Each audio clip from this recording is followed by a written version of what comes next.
Hey guys, it's Bear with the Gimpy Camper. Thanks for tuning in this week. So what I wanted to talk to you about today was an issue that we've had with our camper a couple of times actually, and that's where the water breaker messes up and the black tank flush, instead of flushing out the black tank, decides that it's just going to make it rain inside the storage compartment of the camper.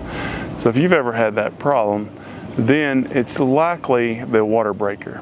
Now if you're lucky, that water breaker is going to be mounted up under your sink in your bathroom. But if you're not lucky like I am, it's actually going to be mounted behind the shower faucet. So in order to get to it, then you're going to have to take a knife, cut the caulking around the faucet, pull the faucet out after you remove a few screws, and then try to reach that behind there and fix it. But that's not what we decided to do. So after consulting with some friends in the Cougar forums, what I decided to do was actually to delete this. By deleting it, that means that we're actually going to do a different way to add some protection, because what that does is that keeps your water source separate, and so you don't have to worry as much about like contaminants from your black tank backing up into the water lines.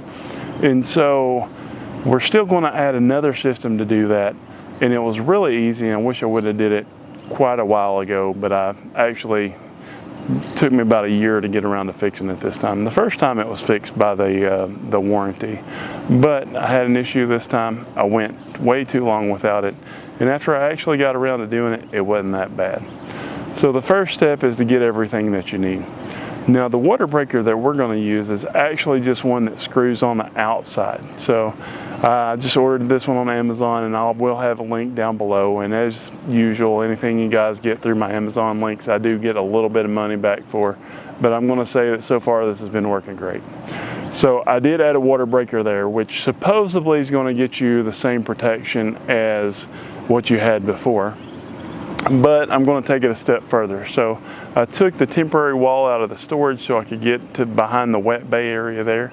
Right where that tank flush comes in, I got a 1/2-inch check valve that's made out of brass, and I just screwed that. I unscrewed the pipe out there, and I screwed that onto the inside of that inlet, and then I put the pipe back on there.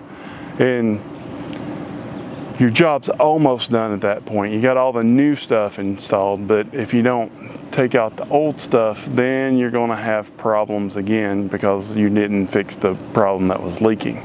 And so what I noticed on the shower was that, okay, so that's the drain flush that comes in, goes up over here,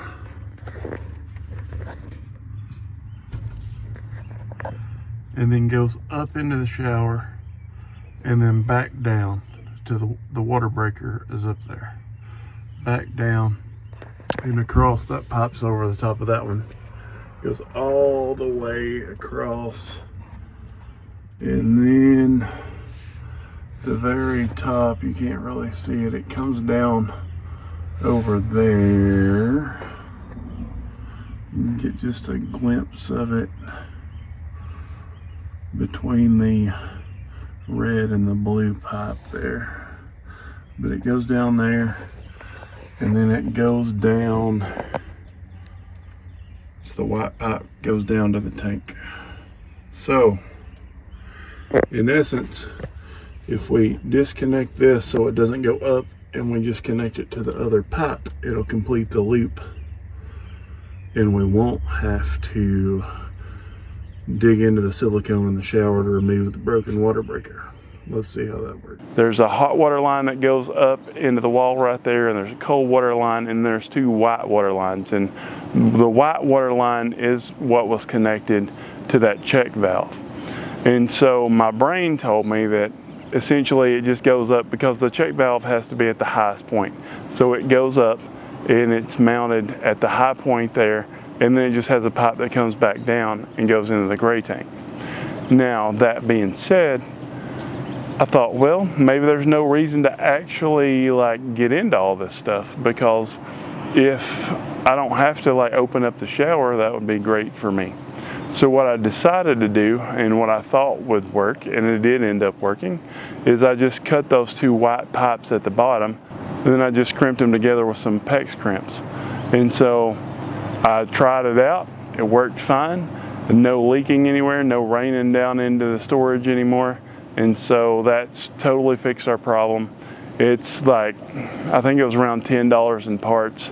I'll put that here, but I will put a link for all the parts that I use down in the description. The check valve did come in a pack of 2, so you got another one in case you need it. But all in all, it was a really easy fix. And like I say, it probably is going to help the pressure of the black tank flush, because it's cutting out a lot of bends and turns and twists in that pipe that goes to that water breaker, the old water breaker.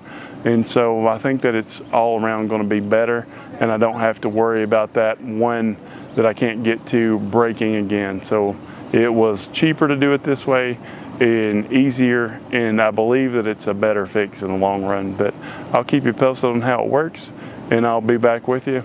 Thanks for tuning into this video. Thanks for being part of our family, and be sure to check out next week's video as well. Do not forget to hit that subscribe button.